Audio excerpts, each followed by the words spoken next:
ॐ स्थापकाय च धर्मस्य सर्वधर्मस्वरूपिणे अवतारवरिष्ठाय रामकृष्णाय ते नमः.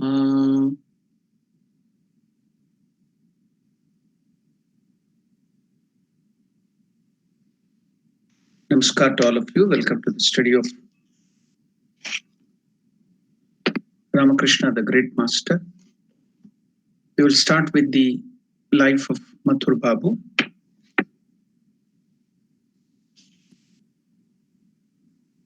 On January 27th, 1868, Mathur and Jagadamba left on a pilgrimage to main holy places of northwestern India with a party of about 125 people, including the master and Hriday. So now, without Ramakrishna, Mathur would not go anywhere. No pilgrimage, no picnic, no entertainment, nothing without Sri Ramakrishna. Wherever he went, he would to take Sri Ramakrishna with him. And Hriday also accompanied him because to look after Sri Ramakrishna, he needed him. One second class and 3 third class railroad cars had been reserved for them. So now it was the British East India Company, it was the railway company run by them. So in that 2 bogies, there is a compartment itself were booked. So now 1 second class and 3 third class railroad cars had been reserved for them with an arrangement with the railroad company that they could be detached at any station. Mathur spent over 100,000 rupees on this pilgrimage. Maybe as usual, wherever the British went, even in South Africa, the apartheid regime, we could see that Indians and the Africans were not allowed in the first class compartments. They would be chased out. They were only meant for the whites. We've also seen that while coming from Durban, Mahatma Gandhiji lived in Durban. His house is still there. His granddaughter is still living in Durban. She's very old. And he used to come to the court to do his work there in Pretoria, Johannesburg and Pretoria. While on the way, in the station, that is in Pietermaritzburg, though he had a first class train ticket, while he was sitting in the first class compartment, the white ticket collector kicked him and pushed him out because he was an Indian. So he was pushed out. He was kicked out of the compartment, first class compartment, because it was only for the whites. Though he had taken a ticket, he had a valid thing. He was kicked out of the train, and we all know that he decided from there to fight against apartheid. And after that only, he jumped into the freedom struggle in India. All those things are there. So maybe at that time, first class compartments were not given for the Indians. It was only for the Britishers. Maybe that is the reason here.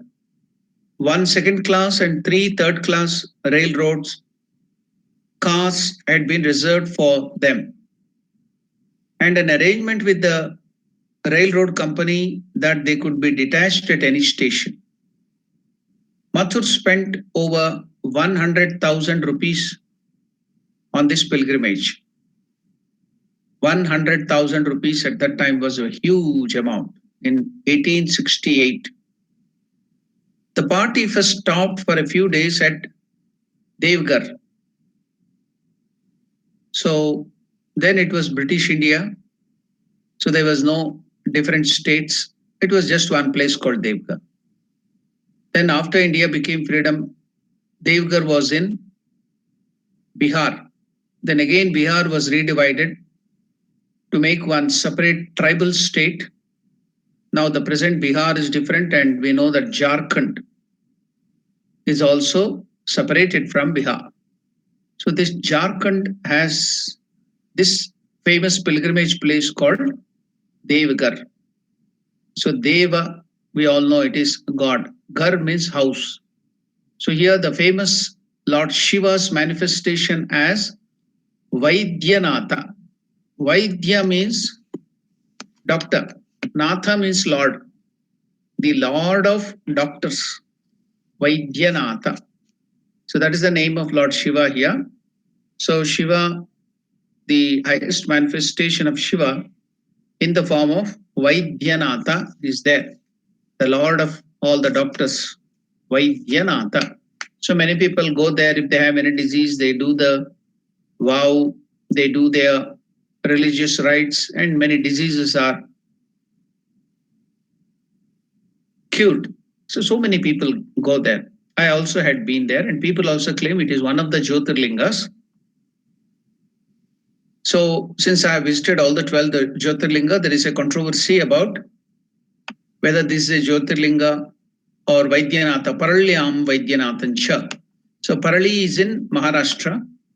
So, people claim this is also a Jyotirlinga when Shiva manifested as a beam of light. So, then that manifestation of the beam of light settled down in all these 12 places in India, that is called Dwadasha Jyotirlingas. So I visited all the 14. There are two controversial things there, Jyotirlingas. One is Naganatha and this thing, Dwarakavane Naganathancha or Aunda Naganatha in Maharashtra. Dwarkavane means Gujarat Naganatha. So I visited both of them. Then this Vaidyanatha, Paralyam Vaidyanathancha in Maharashtra and Devgar Vaidyanath. So I visited both of them. There is also another belief in Vaidyanath that we all know that Ravana was taking the Shivalinga from Kailasa, the Atmalinga of Lord Shiva with great tapasya. He took it and he wanted to establish that in Sri Lanka, in his place for his mother to worship it. So he was so much devoted. He was a great devotee of mother. He loved and respected his mother, Ravana.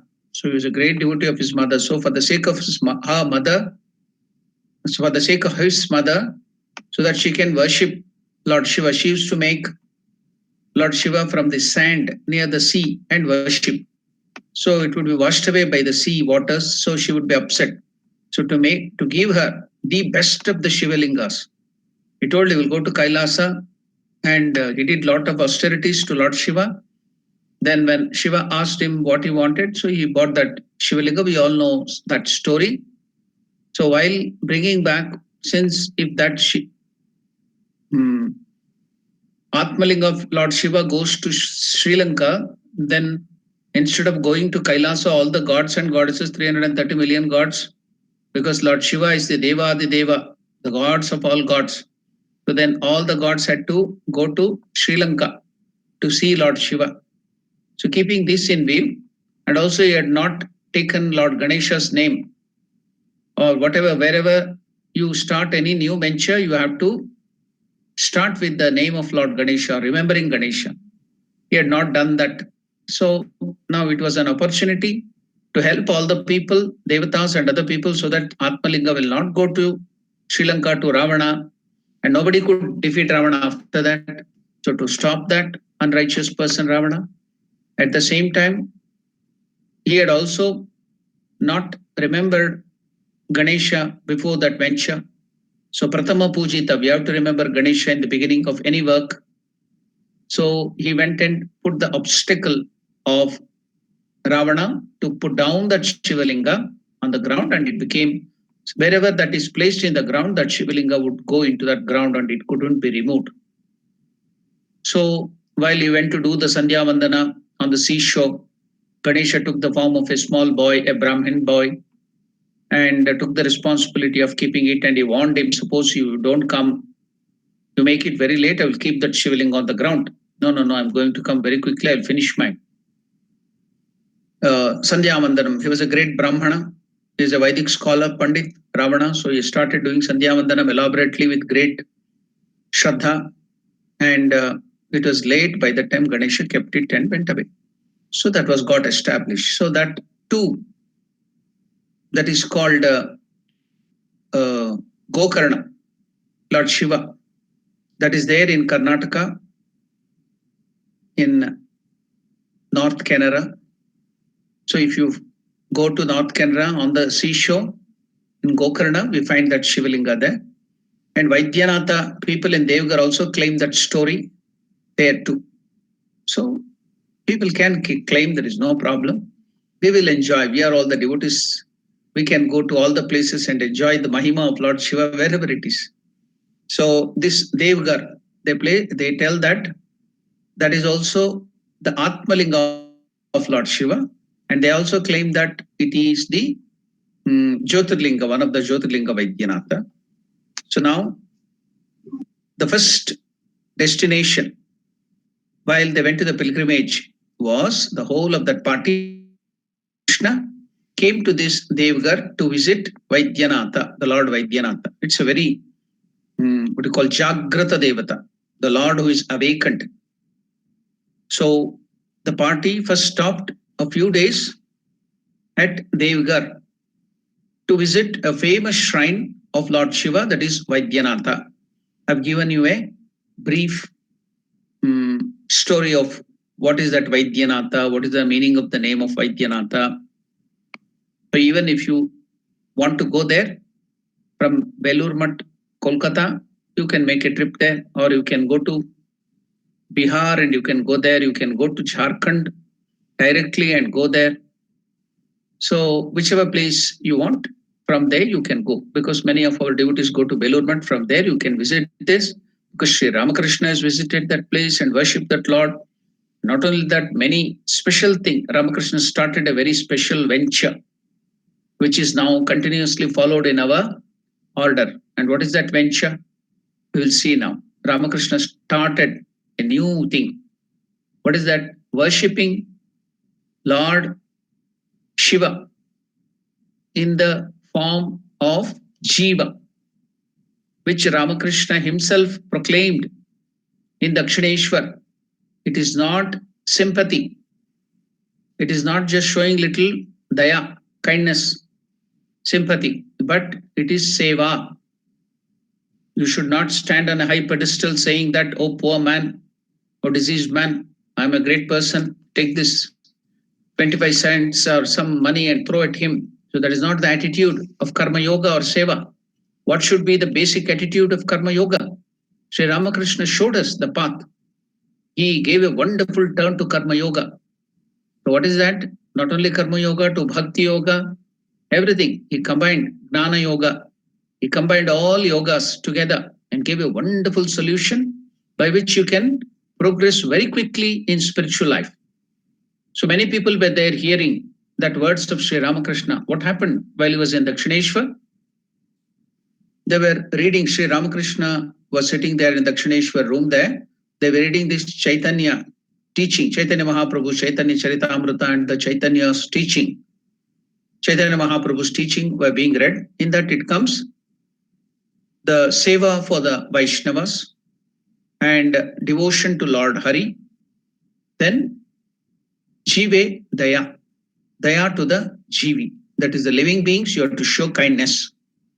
When the words Jive Daya, kindness to the living beings, was heard, hearing that, Sri Ramakrishna went into deep samadhi. We know that when Ramakrishna goes to ecstasy, he will not be the devotee Ramakrishna. Then he becomes Lord Gadadhara Vishnu, or whatever you may call Kali, or you may call Shiva. You know, Shiva also came to the womb of mother. From the Shivalinga, that light came, and Gadadhara Vishnu also promised that he will be coming as a son to Kshudiram. And then Mother Kali was always residing in his body. So you take whatever you want, whatever you like. It is the same Godhead. They are not different. They are one and the same. He takes all those different form of Kali, Ganesha, Durga, Saraswati, Lakshmi, Shiva, all those things, Vishnu, Rama, Krishna, Ramakrishna, everything, the different forms are taken. 330 different million forms are taken for our purpose, for the sake of the devotees, out of his infinite compassion towards us, so that it will be made easy for us to grasp him, to make the simplest. So we cannot think without form, we cannot think without attributes. So to make it easy, he takes varieties of form where it will suit us. We can choose anything so that it will suit our taste. So he takes all these forms. So now, when he used to go to ecstasy, it was that ancient being. You may call it whatever by the name. That is now because Gadadhara Vishnu he will take. So he would become that person and then give out the truths.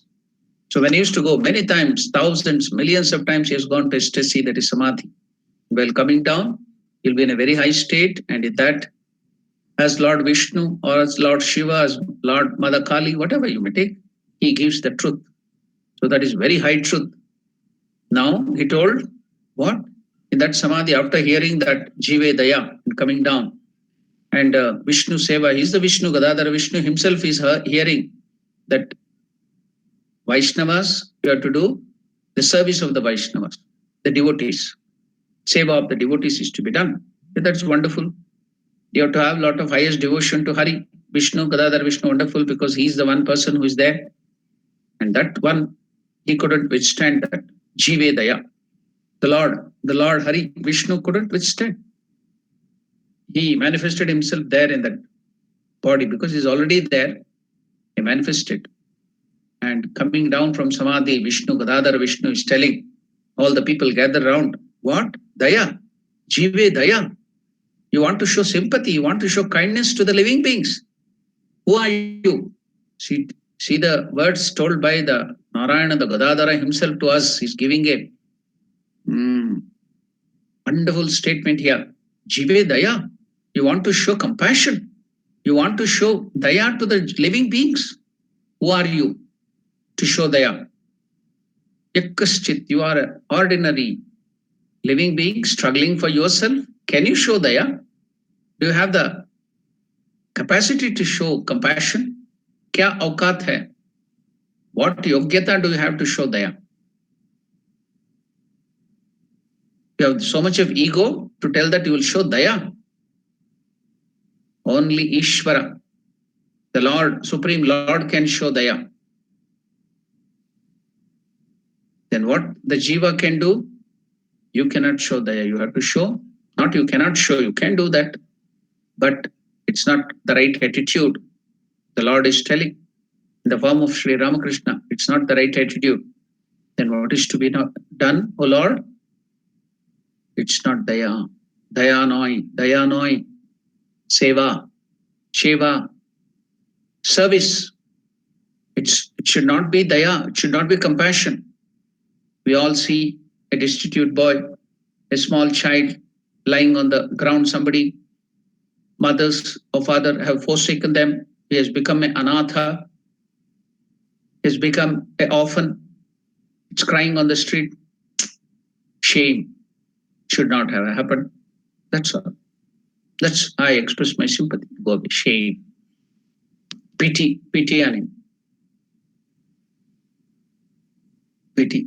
Shame. That's all you tell and go away. That is your compassion. I think that is the worst of the expression. Can we keep quiet? We have to go serve that, help the child to whatever extent I can do. So this is our sympathy. So it's not sympathy, it is empathy. Just tell, oh, it should not happen. Shame. Who are those father and mother? It should have. Let me go away. That's not the attitude the Lord is telling.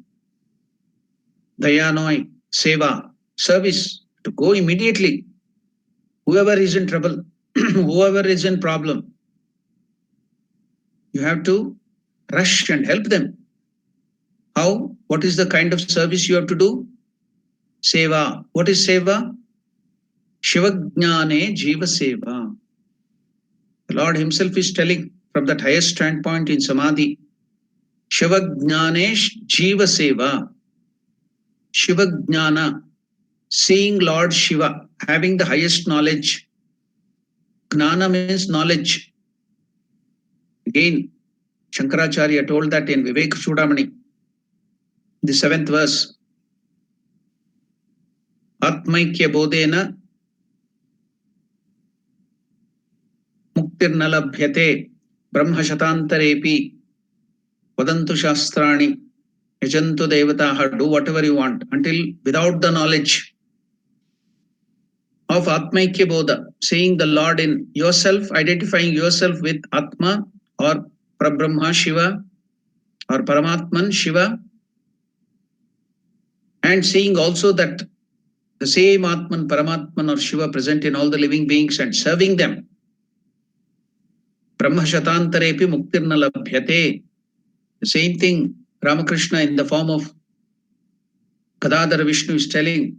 What? Daya. Who are you to show daya? You are an ordinary living being bound by the Maya. You yourself need daya, compassion from the Lord. Only the Lord, highest Lord Shiva, Ishvara can show daya. Then what are you supposed to do? You have to show not daya, seva, not sympathy, empathy. Seva. What kind of seva? Shiva Jnane, Gnana. Knowledge of seeing the Atman or Shiva in yourself and in all the living beings. Gnana, Atmaikya Bodha. Corresponding knowledge. So you have to see Shiva in yourself. You have to see the same Shiva in all the living beings and serve him, service seva. So Shiva Jnane Jiva Seva, serving the human beings with your kind words, with your service, doing all the things, looking after them properly. Everybody. So we all go to different places, far off forest places to serve the tribals and the poor people. But we neglect our own people in the houses. Your own wives, your own husbands, your own children, your own father, your own mother, your own sister, you neglect them.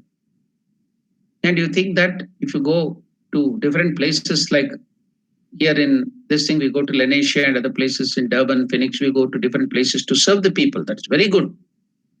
But not neglecting your own people. Philanthropy starts at home. It should spill out from there. Everybody, you have to see Lord Shiva in your father, in your mother, in your wife, in your husband, in your children, in your sister, in your brother, siblings. Everybody see that Lord Shiva and then serve them.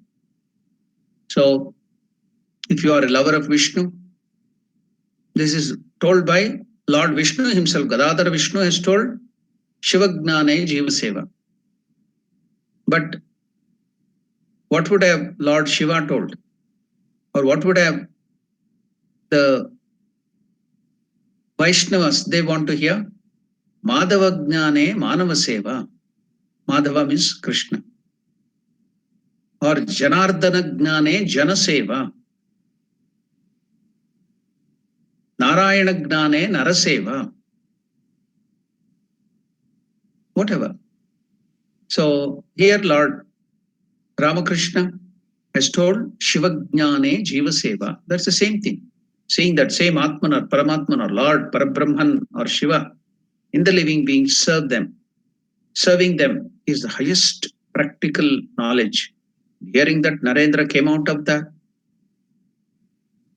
room of Dakshineshwar and proclaimed. So many other direct disciples were there, so many householders were there. None thought that was something great. Only Narendra could grasp that higher truth. He told, today Ramakrishna has given the highest practical Vedanta. You may be true that Vivekananda coined that word for the first time, maybe as a small boy or a youth of 18 or 19 or even lesser, maybe 17 years. So Narendra could understand at that young age. He coined that word. Ramakrishna has given the highest practical Vedanta today. If the Lord permits, I will take this truth, highest practical truth of Vedanta given by Ramakrishna and spread it to every doorsteps All over the world, I will spread this great knowledge. Then the whole world there will be a drastic revolution in the thought process. Practical Vedanta, highest practical Vedanta. We think that only to study Vedanta and enjoy the teaching in our mind is enough. No, it is to be brought into action. That is called Vijnana Avastha. Vijnana. Gnana is to have the knowledge, but Vijnana is after having the knowledge to apply that in the world in my day-to-day life. That is Vijnana Avastha. So that is the highest truth given by Sri Ramakrishna. And Ramakrishna giving that truth afterwards later. But even before giving that truth, Ramakrishna practiced it in Devaka. Put it into practice. The highest Vedantic truth, he practiced it in Devagar here. That's why I explained it so much. Why did I explain you about this? This is a very high, great truth. Ramakrishna was not just mumbling out something and just keeping quiet. Ramakrishna has also done that Karma Yoga. We all know that Ramakrishna used to go and serve the poor people, beggars. And after having the knowledge that Atman or Paramatman, Parabrahman, Narayana or Shiva is in every living beings, he had realized that. For us, it is sadhana. It is spiritual practice to get that realization higher. But Ramakrishna has realized that. Can he keep quiet after realization? All people neglect the poor people, the low caste people. They had a separate line, Pankat, for food. And Ramakrishna had seen in every living being the same Narayana or Shiva. So he went to clean the leaf plates, clean all the place that where the beggars had eaten and the low caste people had eaten, and carry that leaf plate on his own head, just like Prasad. Can you imagine? And take from the leftover of that leaf plate, Uchishta Juta. They have eaten and they can carry disease or anything from the poor people, from the low caste people. He took that food and ate it as prasad because he has seen, he has realized God in them. And he cleansed the lowest caste, the dome caste, who would be doing there the work of scavenging, cleaning the toilets of all the people. Then there was no gutter, underground pipes, the sewerage line and other things. They used to, all the other people used to go to toilet, excrete there, some at one place, and it would be kept in some baskets, and that baskets would be carried by these low caste people called dome, the scavengers on their head. So they were demeaned as very low, diseased people and other things. They used to be kept out. They couldn't come to the places. All those bad practices we all know, which is now almost eliminated from India, all that bad practices. So now that practice was there at that time, Sri Ramakrishna. That he used to be considered the person who's doing the scavenging as the outcast. Ramakrishna, after that realization, to show us the right path, he went, suppose if he asks permission and tells that person, he was that dome or that scavenger named Rasik, was staying there in Dakshineshwar to do the work of that scavenging to the Dakshineshwar area, to the temple. So he went to his house, he started cleaning. Ramakrishna started cleaning the toilet place of the toilet cleaner. The scavenger who was cleaning the toilet and scavenging of all the other people in Dakshineshwar was outcast there. Ramakrishna, after having that realization, seeing the Lord in everybody,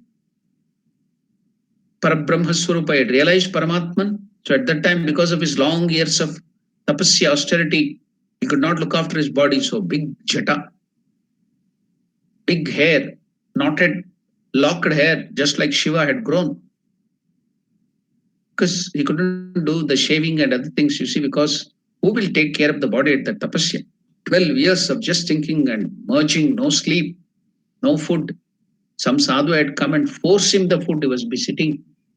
After that knowledge, he went and cleansed with his own locked hair, making it as a brush. Can you imagine it? It is true. He cleansed that toilet of that scavenger, Rasik, in Dakshineshwar. So Ramakrishna not only gave out the truth, he practiced it himself, not to make it a show off as a sadhana. because he had seen the Lord in every living being.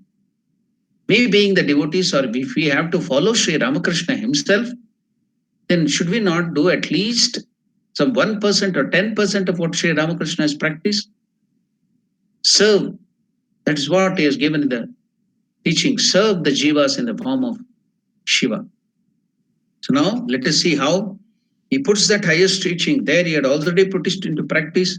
Everywhere Sri Ramakrishna used to put that into practice. How did he put that into practice here in Devgar and started the first relief work of Ramakrishna order by Ramakrishna himself? Ramakrishna order in India is famous, not only in India, everywhere.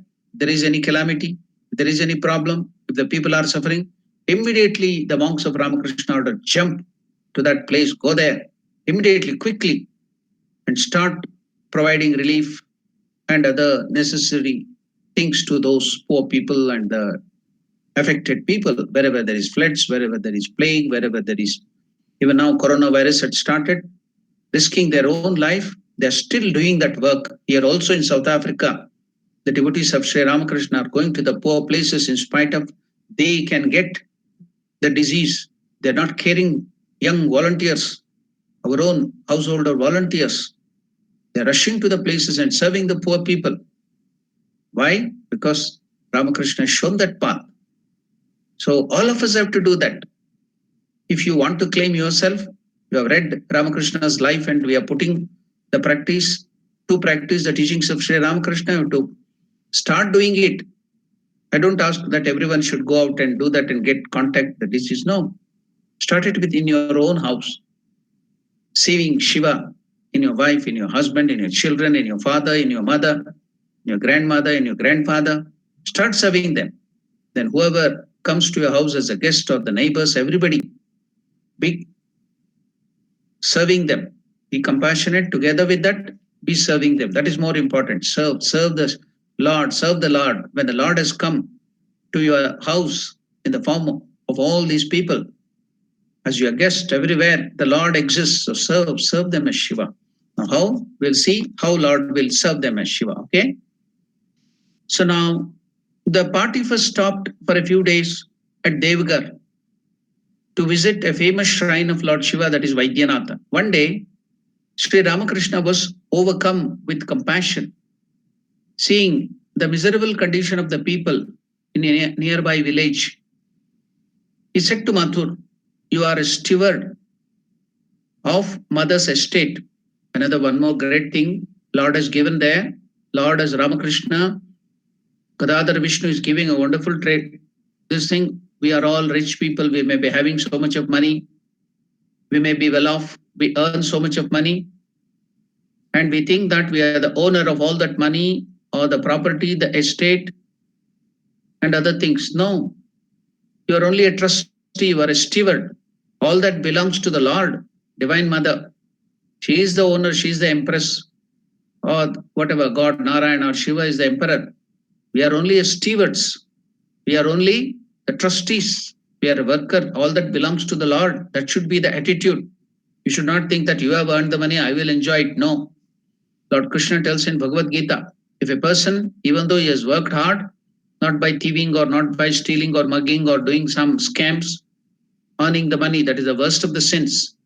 But if you have earned even with your hard work, and if you don't share with other poor people and the other living beings, and if you eat yourself, cook that food and eat for yourself with your own hard-earned money, even then Lord Krishna tells, I call you a thief. Stena evacha, I call you a thief. To share with all the living beings around you. You have to share. Whatever you eat, you have to share. You have to offer it as a sacrifice. Offer it as a sacrifice means share with all the living beings. All the living, because it is the Lord who is present in them. Lord Krishna is told in Bhagavad Gita. So now here, Ramakrishna is telling that in a different way to Mathur. Mathur, don't think that you are the owner of this estate and all the property. Don't think you are the king. You are only a steward. So like that, he's telling us all the money, all the property which we have, we are only stewards. We are only trustees. It belongs to the Lord. So Sri Ramakrishna is telling one day, He was overcome with compassion, seeing the miserable condition. So he didn't stop there, showing compassion, pity, shame, and keeping quiet. So not only got compassion, seeing the miserable condition of the poor people, the tribals there in nearby village, the tribal Santal tribal, they're still there. That tribal, which Ramakrishna saw that poor condition and wanted to serve them. So miserable condition of the people in the nearby village. He said to Mathur. So through Mathur, he is telling us, all of you, yeah, whatever money, whatever property, share with other people. That is the real joy, only when you share with other people. Because they are Atmaswarupa, they are the same Atman which is within you. If you have one apple, cut it into pieces, share with others. If you take a morsel of food, share with the living. I have seen our own elders doing that while they sit for the food. Whatever they eat, they put into this thing, they take out a big morsel of food, offer it to the Lord, and then keep it aside. And that would be given to the animals. Then only they will start taking food. Even now, practices are there in the house of the devotees. Earlier days, it was too much. They would not take food without giving it to the guest. Guest in the sense, not invited guest. Anybody, poor people or a devotee. So until feeding a poor people, one person, they would not take their own food. They would go in search of the poor people, feed them, and then only every day it was everyday custom. Even people follow it even now. To the poor students who are studying, they will give a share, small share, because they are poor. They can't give a lot of money. So weekly once they will give some food to them, give them rice for them to cook, give little money, share. It's even now practiced in India. So Lord Krishna has given those teachings, they just don't neglect it, they are doing that. So here, Ramakrishna is telling to Mathur, you are a steward of mother's estate. Give these poor people one piece of cloth and one good meal each, and also some oil for their heads. They're so poor, they cannot purchase the oil and see their hairs. It's all dried up, it's changed color, no oil to put on their head. So Sri Ramakrishna is telling Mathur, you are a steward of mother's estate. Through that, he is telling us, all of us, give these poor people one piece of cloth. They don't have cloth to wear. One piece of cloth and one good meal each put to eat, at least good meal to eat, and also some oil for their heads. But Mathur was reluctant, he was very stingy, miserly, conjuice. He was ready to spend any amount on Ramakrishna because he knows that he is Mother Kali, his Ishtadevata. If I do, it will be beneficial. You will get 1,000 times more. Whatever you do to God, you give to God. That's why, people in India pour so many things, gold, that and this to the Lord. Because whatever you give, offer to the Lord will come back to you 1,000 folds. So now, he's ready to serve Sri Ramakrishna because he will get merit. But is he ready to serve the poor people? No. No, Father, Baba, I don't have so much of money. If I spend all this money to these poor people, then what about our pilgrimage? He was not ready. So when Ramakrishna told you are a steward of mother's estate, give these poor people one piece of cloth and one good meal each and also some oil for their head, Mathur was reluctant. He said, Father, this pilgrimage is going to cost a great deal. And there are many people here, so many tribal people here, poor people, young children, old, all are there. There are many people here. If I give them what you ask, I may find myself short of money later for our pilgrimage to Kashi. We are going to Kashi, Varanasi. So we may find shortage of money. We can't proceed further to all the other pilgrimages if I start giving money. So it will cost a great deal, Baba, Father. Father, this pilgrimage is going to cost a great deal and there are many people here. If I give them what you ask, I may find myself short of money later. Do you know what Sri Ramakrishna did when Mathur told like that? Sri Ramakrishna cried bitterly. Can you imagine? Sri Ramakrishna shedding tear. tears bitterly. Sri Ramakrishna cried bitterly. Why? For those poor people, seeing the bad condition, worse condition of those poor people, Sri Ramakrishna's heart melted. He couldn't withstand the poverty and the pain of those poor people, and he melted and he cried bitterly for them. Sri Ramakrishna cried bitterly. Then he scolded Mathur because of his attitude. He scolded Mathur, "You wretch." He said, "I am not going to Varanasi. I will not come with any pilgrimage. I am going to stay here with these poor people. I will stay back with these poor people. I will stay amongst them. I will not come with you. I will not come back to Dakshineshwar, or I will not go to Kashi with you. I don't want to see Lord Vishwanatha there in Kashi." Vishwanatha is manifested here in the form of these poor people, in the living beings. You neglect them and you want to go to see him in the temple or in the stone image there.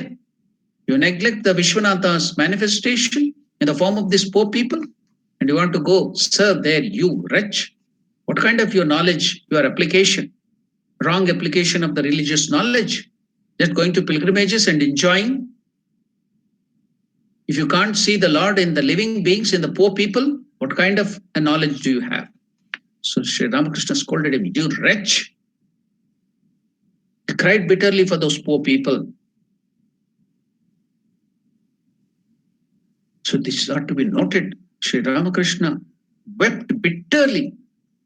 Then he told, "You wretch," he said, "I am not going to Varanasi. I will not come to Kashi Vishwanatha. I am staying here with these people, with these poor people. They have no one to care for them. They have no one to care for them. I won't leave them." And Ramakrishna went and sat in between those poor people. "I'm one with them. I'm not going to come. Nobody to look after them. I'll be serving them here. I will stay with them and serve them. I will not come to Kashi, or I will not go back to Dakshineshwar. I will stay here with these poor people and look after them. They have no one to care for them. I won't leave them." Now Mathur had no other alternative. Mathur, of course, yielded.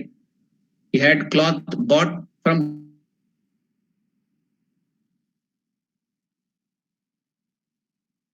poor people, those tribals. They sat with them and started serving them. When there was no other way, Mathur had to send people immediately back to Calcutta from Devgarh, long distance. He sent a wire or a telegram or I don't know what, but after Ramakrishna told those strong words, Mathur, of course, has to yield. He yielded. He had cloths bought from Calcutta and fulfilled all the master's others' request. They then continued their journey to Varanasi. Only after feeding them sumptuous meal, after giving them cloth, after giving them oil, maybe Ramakrishna might have applied the oil on the heads of all those poor people. Holy Mother used to do whenever the poor people and other people used to come. She used to show, she used to feed them, she used to give them the good cloth, and herself, Holy Mother used to take the oil herself in her hand. She used to put it to the head, just like a mother. So might be all that Holy Mother has learned from the teaching of Ramakrishna himself. Ramakrishna might have put that oil on the head of all those poor people. Ramakrishna might have given the cloths personally. Ramakrishna might have served all the poor people personally and enjoyed the manifestation of the Lord in them when the Lord is eating. What has Lord Krishna told in Bhagavad Gita? In all the living beings, I am the one who is staying there as the Jataragni, as the fire of digestive thing. I am in every living being. Aham Vaishvanaro Bhutva Praninam Dehamashritam Pachamyannam Chaturvidam. I am the one. Aham Vaishvanaro Bhutva. In all the living beings, Praninam Dehamashritam. Lord Krishna Bhagavad Gita is telling, I am the one, the fire of digestion, Vaishvanara. And I take all that food. I digest the food in all the living beings. It's the Lord who is there in the stomach of every living being, digesting and taking all that food. Krishna is told, Aham Vaishvanaro Bhutva Praninam Dehamashrita. All the living beings, I am there as the fire of digestion. And feeding them, Ramakrishna might have seen himself, or Lord Krishna manifested there and fed them, all the poor people. Seeing the manifestation, he might have enjoyed it to his heart content. And might be, who knows, he might have cleaned the leaf plate too, just like he did it in Dakshineshwar. But that detail is not given. So yet Mathur had to bring the cloth from Calcutta and fulfilled all the master's others' request, giving them food, oil, everything. Only then Sri Ramakrishna continued journey to Varanasi, to Kashi. I don't want to see Lord Vishwanatha in Kashi when you don't see him here in the living beings. So he's telling us to don't neglect the human beings, the living beings who are there in and around you. And you go to Kashi or Varanasi or go to the temple, what is the use? Then I will not come with you. Sri Ramakrishna is telling that to us, all of us. If you don't see Lord Shiva in all the living beings and serve them, then I'm not going to come to you and your heart. But to start doing that, put the teaching of Sri Ramakrishna into practice, seeing the Lord Ramakrishna himself, or Shiva, or Narayana, or Gadadhar Vishnu, or Durga, whatever, and all the living beings and serve them, then only Sri Ramakrishna will come to your house or heart. So otherwise Ramakrishna would not go to Varanasi. Then only after he served them, then only Ramakrishna went to Varanasi. So now we will come again. That was also study of Ramakrishna, only his teaching and life, Mathur Babu's. Now we'll come to the proper sadhaka's life, master sadhana, and the Vatsalya Bhava. I have explained what is Vatsalya. So the filial love, not filial love, the Vatsalya is the love of the father and mothers towards the child. So that is called Vatsalya in Sanskrit. So we were studying about that.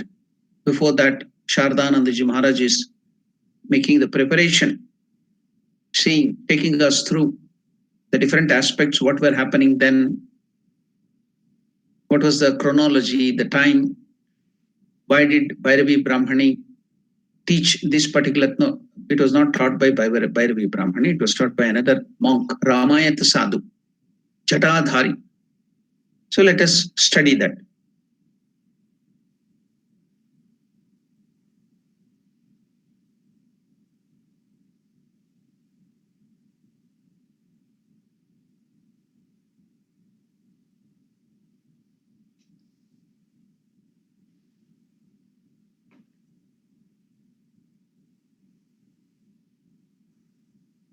What we have said will become clear if one remembers the master's lifelong behavior on all matters. So we have to study master's lifelong behavior on all matters. He discontinued his studies when he was a small child. Why did he discontinue his studies? Is it that he couldn't read and write? He was not interested in reading and writing, or was it difficult for him? Why? How can it be difficult? Because he had the highest concentration. You know, I have taken you through so many different education of Sri Ramakrishna. How perfect he was in so many skills. And he had photographic memory. He could learn everything in a trice. So he could learn the greatest sadhanas, and not only the sadhanas, learning them to practice sitting and getting the highest realization to it would be just 3 days for him, which will take for us lives, many lives together, which we may take up one sadhana, and to reach its end realization, it may take the whole life, or it may not be possible in this life. We may take so many lives to do that. But Sri Ramakrishna took hundreds and thousands and millions of so many such paths, and just within a matter of 3 hours or 3 days, everything would be realized to him. So can he neglect studies or give up studies for the sake of laziness or for the sake of his dullness of the mind, or he didn't have a brain. No, it is not because of that. Why did he discontinue his studies? Because he understood the aim of the people who are studying. At that time, it was the Brahmanas. In acquiring this learning was only breadwinning, money, to earn money. That's what we are also doing, everybody. We study, we all wonderful subjects we take. And after that, what do we use it for?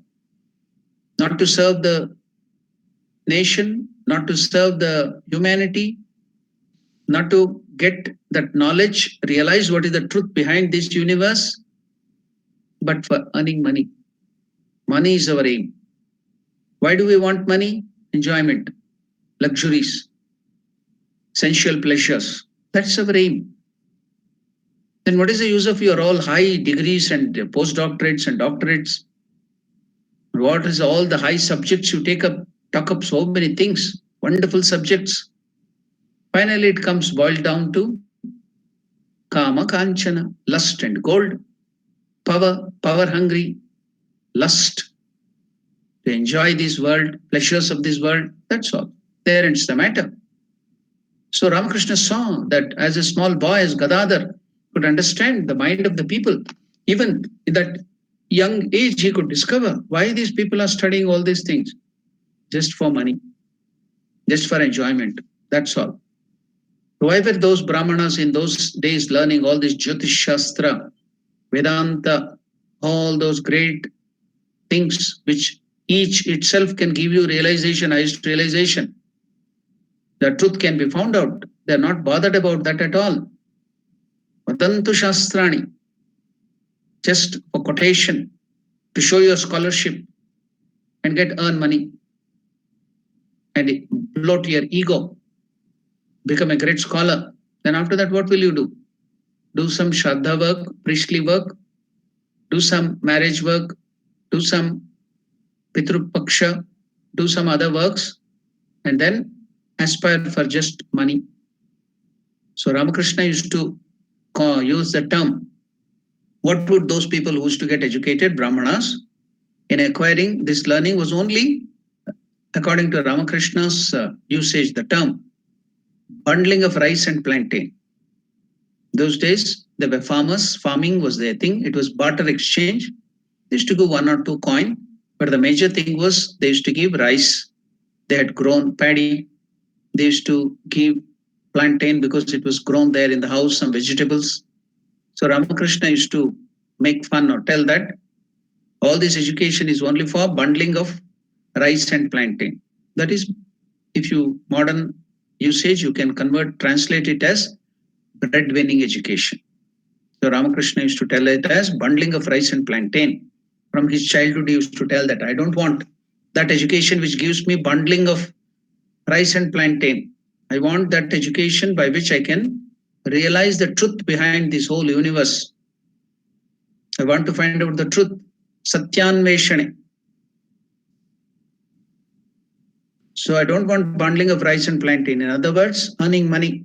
In other words, just seeking worldly pleasures. He accepted the post of a priest thinking it would be of help in managing worldly affairs. But he soon realized that the aim of worshipping God was something quite different. He soon realized that the aim of worshipping God was something quite different. That is to see Him and live in Him. And at once he became mad after that to realize God, to see God. He knew that the realization of God depended on perfect self-control. And although married, he refrained from having any sexual relation with his wife through body, mind, or speech. Kaya, Vacha, Manasa. At the thought level, at the speech level, at the action level. So when he came to know anything that is the truth, for the sake of the realization of the highest, he used to give up everything without even worrying or thinking about it. So when he came to know, he joined the work of the priest to look after his family. Yes, he was in poverty to look after his mother for the sake of his mother. He agreed that. He accepted the post of the priest, thinking it would be of help in managing worldly affairs, especially to look after his mother and family. But he soon realized that the aim of worshipping God was something quite different. That is, to see Him, to see the Lord, and live in Him. And at once he became mad after it, passionate. So to realize God, he became mad after it. He knew that the realization of God depended on perfect self control. And although married, he refrained from having any sexual relationship with his wife through body, that is kaya, through mind, manasa, or speech, vacha. Kaya, vacha, manasa. Body level, thought level, and speech level. He understood that no man could have perfect reliance on God if he stored anything for future use. We store it in the bank, we store it in the form of gold, we keep it in the form of property, we keep it in the form of insurances, health insurance, and those many, so many other things, because we don't have faith in God's protection. We are worried what will happen tomorrow. So we go on storing so much. We hoard things. What happens after 10 years? What is going to happen for 100 years? What will happen to my child? Go on storing, go on accumulating. But Sri Ramakrishna knew for sadhana, he understood that no man could have perfect reliance on God, perfect reliance, complete reliance on God, if he stored anything for future use. And at once he eradicated completely from his mind the idea of laying up even trifling things. He couldn't lay up even trifling things for himself. The moment he came to know, he would give up anything. He used to give up for the sake of God, to realize God. Focus on only the goal. That's all. The moment he comes to know that this will be problematic for realizing God, simply give it up. So, what can we learn as students, as householders, whatever you may be having any goals in your life? See the focus of Sri Ramakrishna. Whatever is an obstacle, suppose the students start having this focus as children, giving up everything, entertainment, that and this, TV, mobile, enjoyment, going about with friends, running here and there for picnic. No, nothing. My only aim is to study, to earn knowledge. That's all. I will give up all these things. I'm not bothered. That is the life of brahmacharya. At the time, that student life was called as brahmachari life. So everything, all the sense pleasures had to be given up. Their focus was only learning, getting education. So no other thoughts of sense enjoyments or anything. So that was the way in India the brahmacharya life was there, and Ganesha was the adipati, the ideal for brahmacharya life, Ganesha.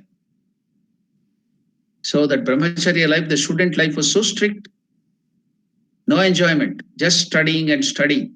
So Ramakrishna has shown the path. So for students, for everybody, if you are focused on what you want to get, then you can easily get it. So these are to be taught to our children from the childhood. These are to be shown how Ramakrishna focused on his goal. Then the children will also learn, oh, we should not get in for these things. We start training our children from the babyhood to give them iPad because we want to escape. We don't have time, patience. We are just worried at earning more money, money. No character to the child. Just gives him some cartoons, and they will get addicted even from the childhood. And after that, when they grow up, they cannot give up, and they come and complain to us. Oh, my child is addicted to the internet, to the WhatsApp, to the phone, to the iPhone, doesn't do any other thing, is addicted. Who made him to get addicted? It's you people. You have trained him to do that. You just want money and enjoyments. You don't want the higher things. You don't want to train the children. You don't have the time and patience to look after the children. You will give them to the care of the TV and the cartoons and other things, and they will learn. That will become the iPhone and the iPad and the TV and the phone will become their guru, and they will teach all the wrong things. Then you blame the children. The children are not to be blamed. It is we, parents and the elders, who have not trained them properly. So Ramakrishna is showing us. He knew that realization of God depended on perfect self-control. And although married, he refrained from having any sexual relationship with his wife through body, mind, or speech. He understood that no man could have perfect reliance on God. As devotees, we should have perfect reliance on God. We have so much of faith in devils and demons.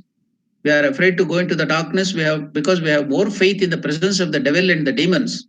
So we are afraid to go to the dark. But we don't have faith in the protection hand of God. So whose Shraddha is more? The demons and the ghost Shraddha is more than the reliance on God. We don't have the reliance on God. So he understood that no man could have perfect reliance on God if he stored anything for future use. And at once he eradicated completely from his mind the idea of laying up even trifling things, not to speak of hoarding gold and other precious materials. Instances like these could easily be multiplied from his life. When one thinks of these facts, it becomes clear how little his mind was influenced by ingrained adverse tendencies that produce delusions in people's mind. The master's power of grasping ideas and making them practical, the master's power of grasping ideas and making them practical was so strong. So this sentence has to be noted again. The master's power of grasping ideas and immediately putting into practice. No dilly-dallying, no procrastination. Then should not be the Lord our ideal. No procrastination. Immediately put it into action. Shubhasya shigram. Ashubhasya kalaharanam. Shubhasya shigram means or any good thing you feel that is good. Shigram, to do it quickly. No delay, no dilly-dally, no procrastination, no postponing. So the master's power of grasping ideas and making them practical was so strong that no adverse tendency could stand against it and make him deviate from his path. So should we not give all these ideals of Sri Ramakrishna to the children? Go on explaining, keeping the child on your lap and telling these stories. First of all, you yourself won't read.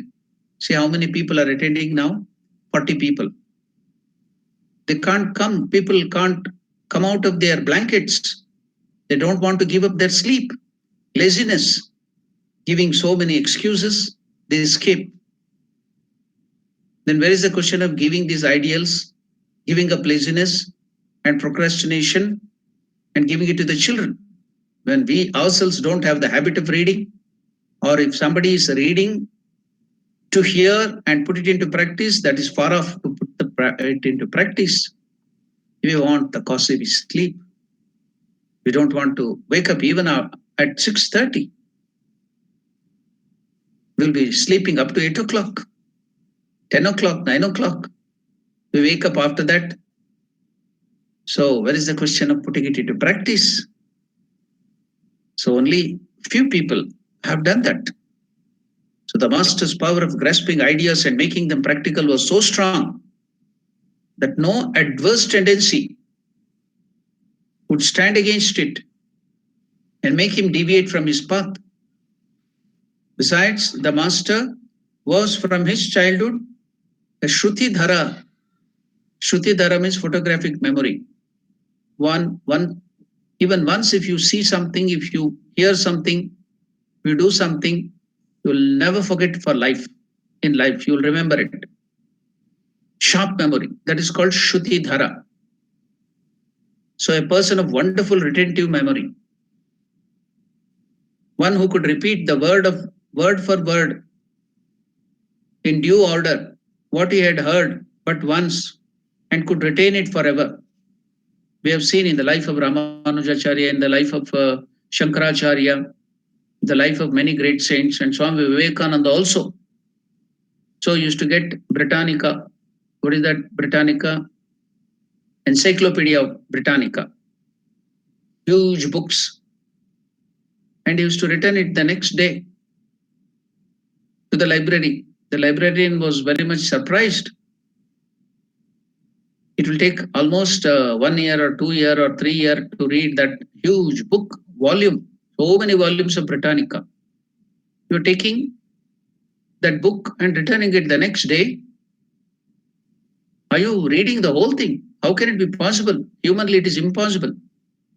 Are you taking it to keep it as a pillow or the to raise your chair or seat or just to see pictures, comics, cartoons in that? Some pictures, just children go on removing the pages of the books to see some pictures. So are you taking this Encyclopedia Britannica to do that? The librarian asked. And Swami Vivekananda challenged him.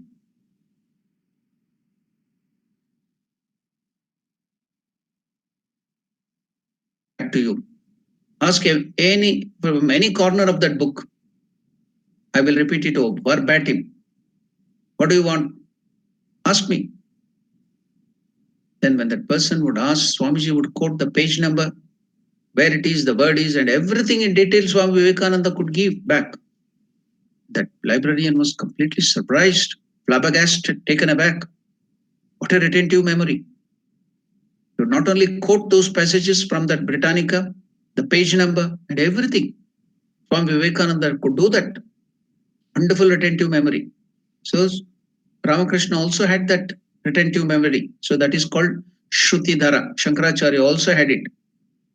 Shankaracharya had given all that some books and this disciple had written it down. Volumes of volumes and other things. In olden days, the papers were not there. It was the leaves. The bhoja leaf in Himalaya, you can find that bark of the tree. They used to make that leaf papers. So on that, they used to etch with a sharp thing. They used to etch right down. So it was not like pen and ink and writing. So you can imagine how Ganesha had to write the whole of Mahabharata without even stopping. He is etching with his own, that sharp danta, ekadanta, his tusk. He broke it and started writing, etching it. It's not, we are writing it so easily, very fast. We can write it because it is ink on the soft paper. But in those days, it was etching. On the leaf, you have to etch it. So how difficult it was to write. It will take so much of time. How much of time had been taken to Lord Ganesha to write that Mahabharata? 3,300,000 verses without stopping. It etched it. So fast would have Ganesha done. What an expert Ganesha in writing. So now,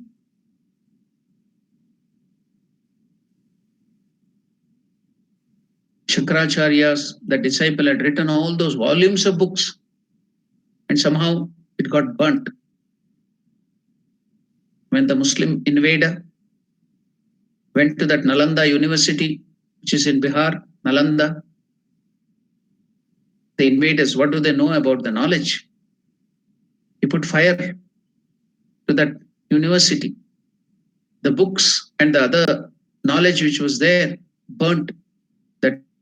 That whatever the old books which were preserved there in that Nalanda University, oh, it was taken so much of time to etch it, keep all that books were. It took 3 months or 4 months to burn. It burned so many days.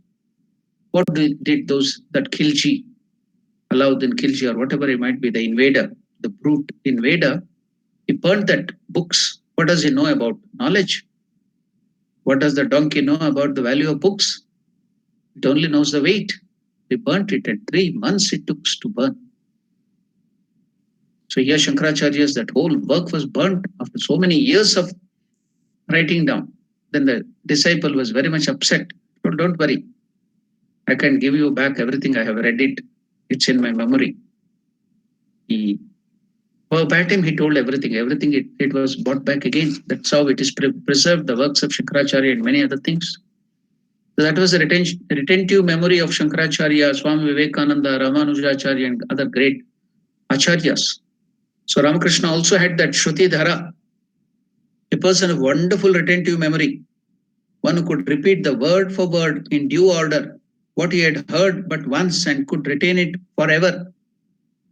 The reader already knows how, in his childhood, he, along with his friends, used to rehearse in the fields and pastures of Kamarpukur the songs, yatras, and the stories of Ramayana, all verbatim, memory from the memory. Ramakrishna used to teach all the children from memory, the whole of Ramayana, the songs, everything. In Kamarpukur, the songs, the yatra means dramas, and the stories of Ramayana, the Mahabharata and other texts, having listened them but once. Sri Ramakrishna just once he had listened. He could quote it from memory. That was the Shruti Dhara, retentive memory, photographic memory. So we find that Master entered on his life as a sadhaka with three rare qualities: a memory with extraordinary powers, love of truth. You can see the quality of Sri Ramakrishna. What is that? A memory with extraordinary powers, love of truth. Okay, God has not given us, or we have not practiced. God has given us all the memory. We are storing so many other unnecessary bad things in our mind, so we don't have the proper memory. Why didn't we have memory? Many people complain, oh, I don't have memory, I have less memory. Because you have so many unwanted things, wasteful things in your mind. The whole memory is covered by all the wasteful things. So where can you have the good memories? So you don't have the memory power. We have not trained our mind for that. Okay, you have not done that. At least another quality of Sri Ramakrishna can be replicated. It's in your hand. What is that? Love of truth. Why can't we have that? Who has stopped you from that? Love of truth and sincerity of purpose. Great qualities of Sri Ramakrishna. We have to note it and try to practice it. Okay, if you cannot practice, you can do that. Memory with extraordinary powers. Love of truth. Anybody can practice. Are you uneducated? Are you poor? Are you having no powers? Are you having the disease? Is your body weak? Whatever it might be. Nobody can stop you from practicing this great quality. What is that? Love of truth. Nobody can stop you. Whether you're weak or strong or educated or uneducated, anybody can practice this. Whether you're from the village, you do not know the modern things, nothing will stop you. You can become great. What is that? Love of truth.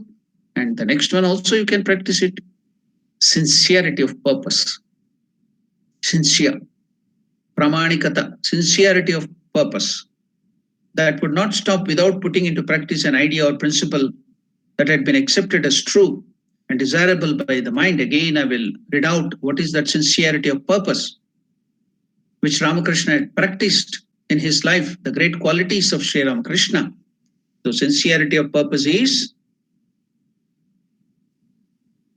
that would not stop without putting into practice an idea or principle that had been accepted as true and desirable by the mind. Once he comes to know, he'll put it into practice immediately. No stopping. The sincerity of purpose that would not stop without putting into practice an idea or principle that had been accepted as true and desirable by the mind. Even as a small child of 7 or 8, he went against the family norms because I've given a word, truthfulness. So he took the first bhiksha, alms from Dhani, the low caste woman. The Brahmanas would protest, they would not allow. The family could be outcasted. Ramakrishna would not care as a child. Once I've given the word, truthfulness. then what is the use of becoming a Brahmana?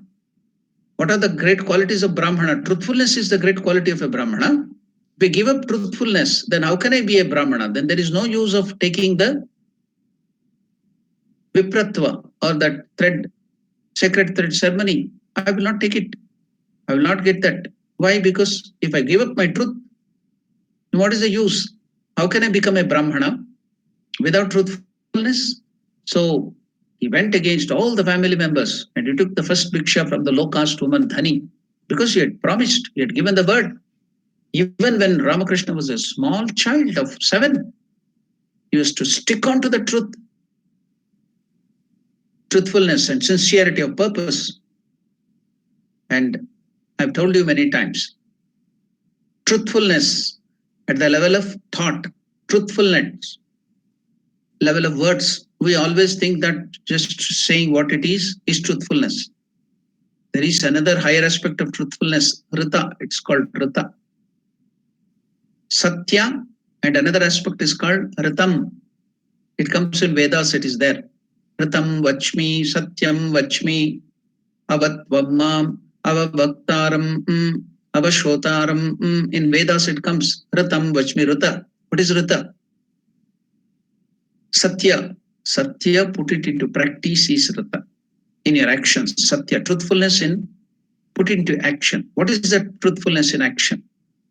You are given some time to somebody, I will come there, appointment. And if you don't follow it, that is you are telling a lie. You are untruthful at the level of deed. At the work level, you are told a truth. You need not tell a lie. Oh, I am not told a lie. I was truthful. No, that is the truthfulness at the level of work. That's why Ramakrishna Ashrama, that time sense, following of the time is very much insisted.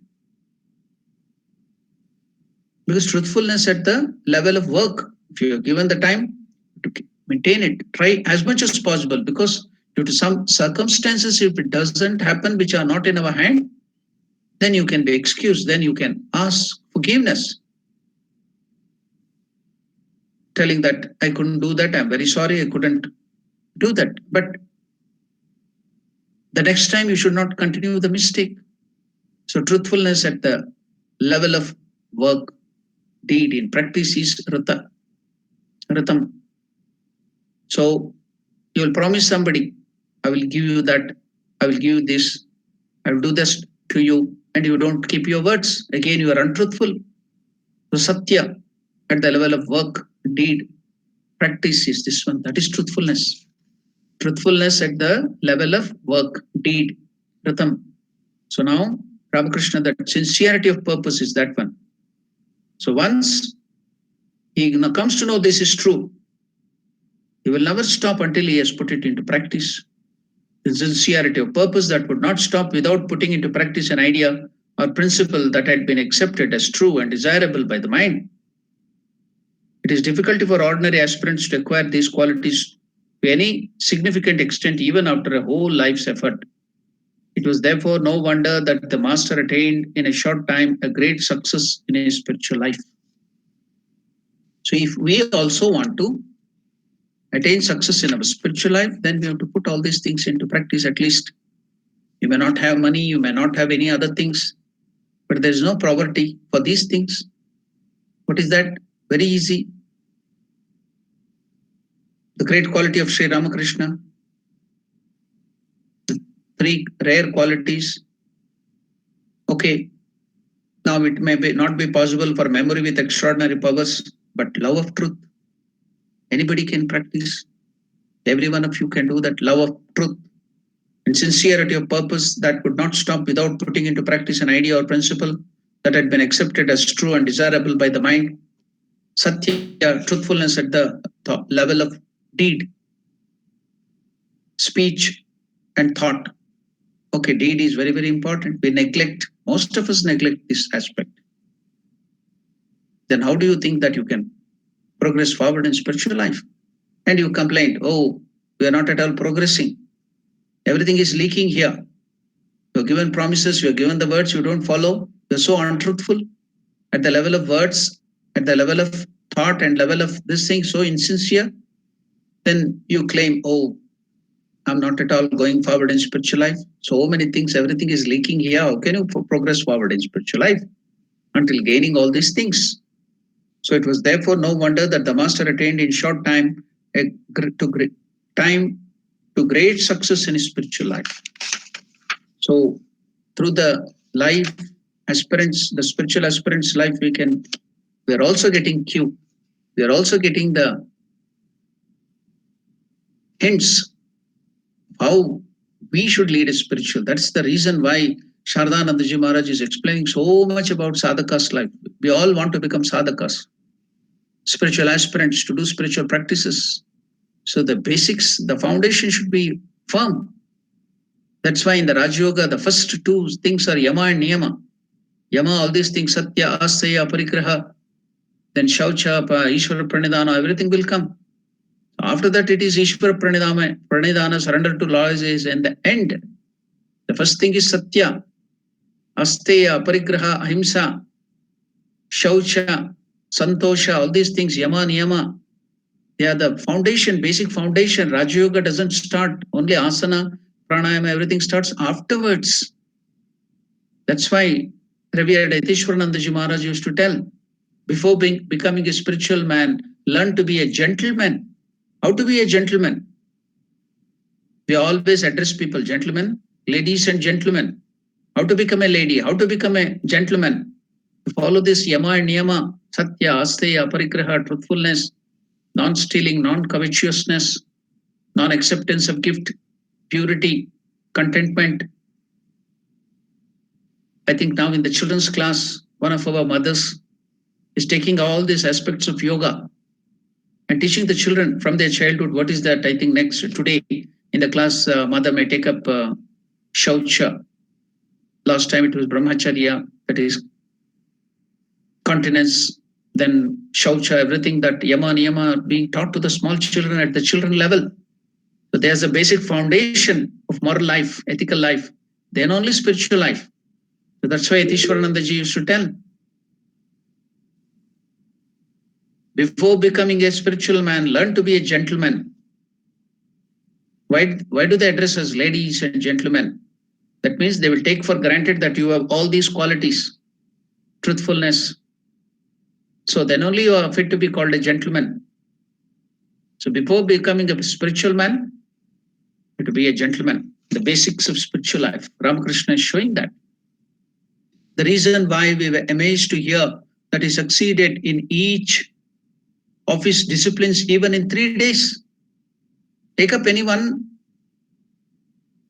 attitude or any path or any religion, could master it in 3 days. Why? Because of these good qualities. The reason why we were amazed to hear that he succeeded in each of his disciplines, even in 3 days, was that we did not then understand an iota of his uncommon mental constitution. The reader will understand this better when we mention a few events of the master's life. In the beginning of his spiritual practices, as soon as the master discriminated between the real and the unreal, so that is Viveka. At the different level, we have the Viveka. And what is that Viveka? The discrimination? Is it the apartheid discrimination, discriminating between the skin color? No, discriminating between the good and the bad, discriminating between the real and the unreal. So Viveka Shakti is in every one of us. We are not utilizing it properly. So at the practice, Sri Ramakrishna used to put it into practice, Viveka Chudamani, the crushed jewel of discrimination. We are discussing that by Sri Shankaracharya on Tuesday. We are discussing that in the evening. So here, he used to put it into practice, the Viveka, in the beginning of his spiritual life. As soon as the master discriminated between the real and the unreal and threw into Ganga a few golden coins along with the lumps of earth, repeating it, rupee, earth, rupee, they are one and the same. To drive that deep into his mind, to give that suggestion, he took that gold coin, he took that mud and told, rupees, money, money. How do you get the gold? From mud only. Last time I explained whole of Johannesburg, which we are now staying underneath, is the gold mines everywhere, maybe 30, 40 kilometers, or even more than that. Everywhere tunnels below. If there is an earthquake or if there is a bomb blast, I think the whole of Johannesburg will go down, because everywhere it is tunnels and tunnels below for gold. So it has been taken from the extracted from the mud. So gold is mud and mud is gold. Taka mati mati taka.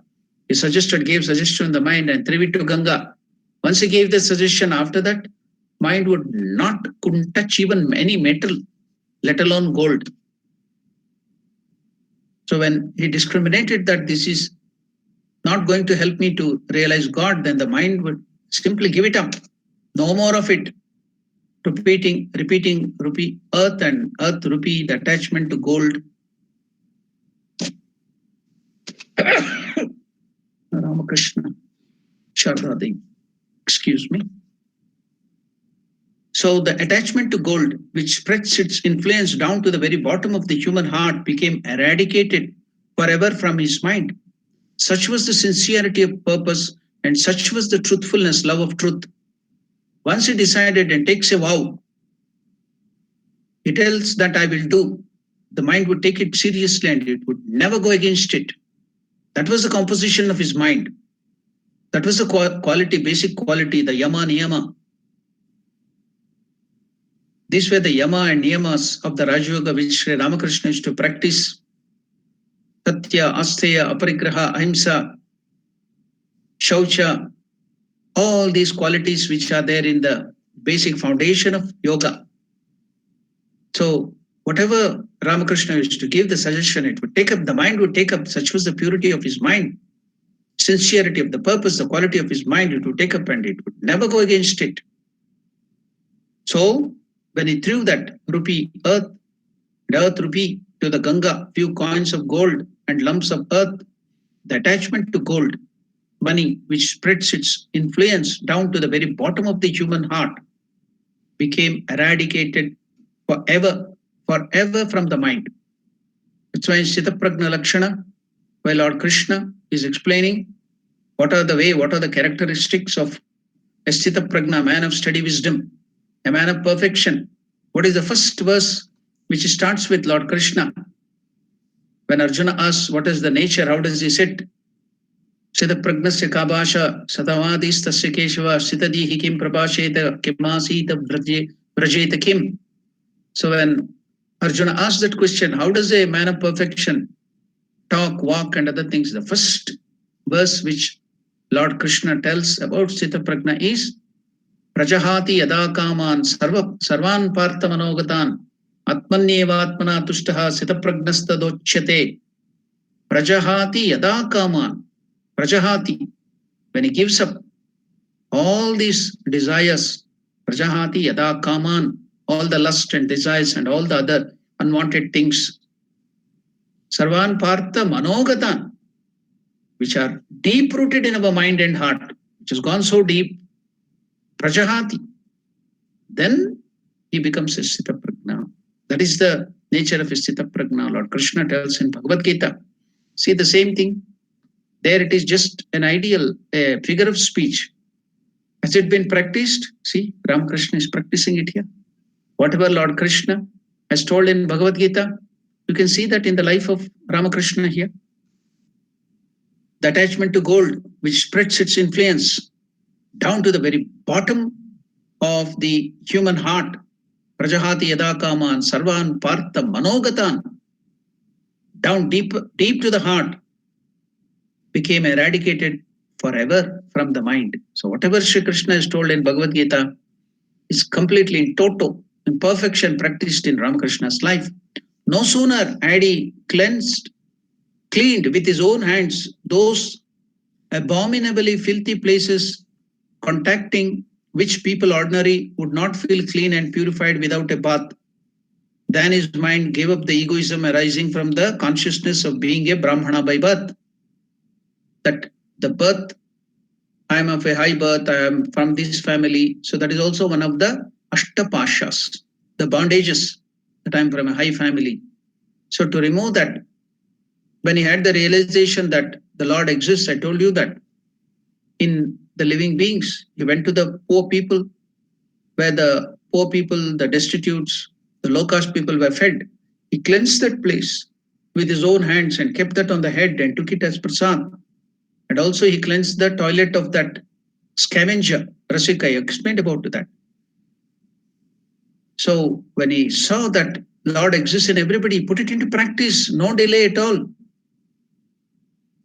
Perfect practice. So why? To give up the egoism, the bondage, Ashtapasha, one of the Ashtapasha. I am from the high birth.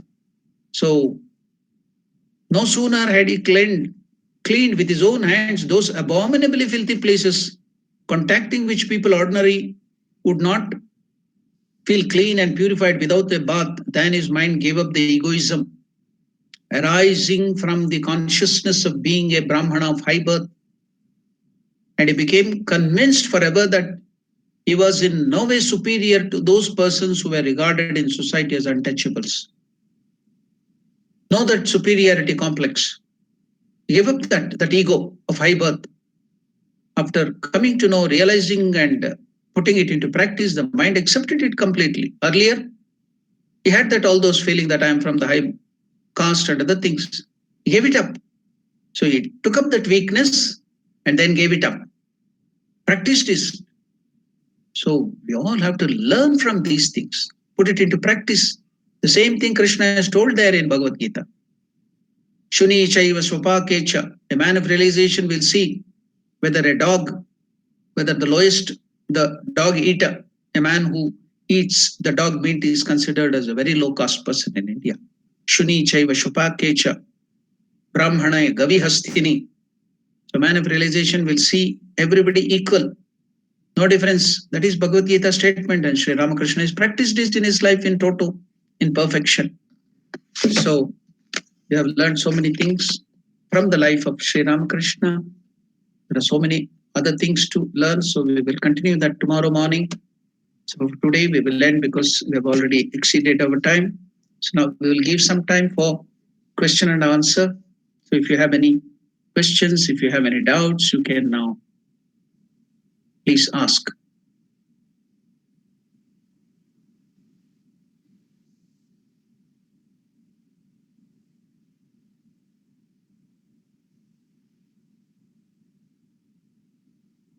Maharaj? Yes, Madhusudan. Yeah, Maharaj, today you spoke about savings, so that should not be one of the attributes of the sadhaka. You should not save. So No, I didn't tell that aspect was reliance on God is important. You save money, you earn money, you hold money for what? For serving the devotees, for serving the Lord, you can earn more money. You can do all those things. But here, that aspect of reliance of God, not for your personal enjoyment, for the sensual enjoyments, don't do that. But for others' sake, for the sake of serving the poor, for the sake of serving your father and mother, do that. You have an obligation for that, only for that, not for your sensual gratification. So you should completely that you have to take care of reliance of God is important. See, because now I have become a sannyasin, so I should completely rely on God. So one of my pre-monastic sisters, she's unmarried. She got some property, some house and other property. She told, I am unmarried, I don't have anybody. So I will transfer this into your name. To me, she told. Then I not only refused, I told her, I scolded her also. If you just mention anything like that to me again, I will not keep contact with you. Should I rely completely upon God, my Ishtadevata, for everything? If I have that thing in my name, then if I get into some difficulty or trouble, immediately I tell, oh, I have that thing there, so let me rely on it. But now when I don't have anything, For each and everything, even to the smallest thing, I rush to God. I will rely on God, my dependency on God. So this is for sadhakas, reliance on God is important. So for that, Ramakrishna did that. So we should take the important thing, that is reliance on God. You hold money, you keep all the insurance, everything what the world does, but don't rely on them. For your father and mother, do the insurance, everything you do for others' sake, for the service of your father and mother, children, wife, everything do that. But not for sense gratification, for the poor people, for the temple, for the God service, do everything. Not for my personal selfish sense gratification, but and reliance of God is important here. That's all. Clear, Maharaj. Thank you. Yeah. Any other questions? Any other doubts? Because today is Sunday, we have a lot of time. I think everybody will be free. So you can entertain more questions.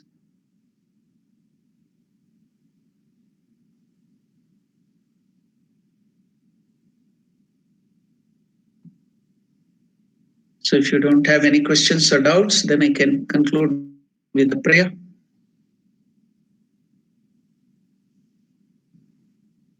Okay. Om Priyatam Pundarikakshaha Sarvayagneswaro Harihi Tasmin Tushte Jagat Tushtam Prenite Prenitam Jagat Harihi Om Tat Sat Shri Ramakrishna Arpanamastu.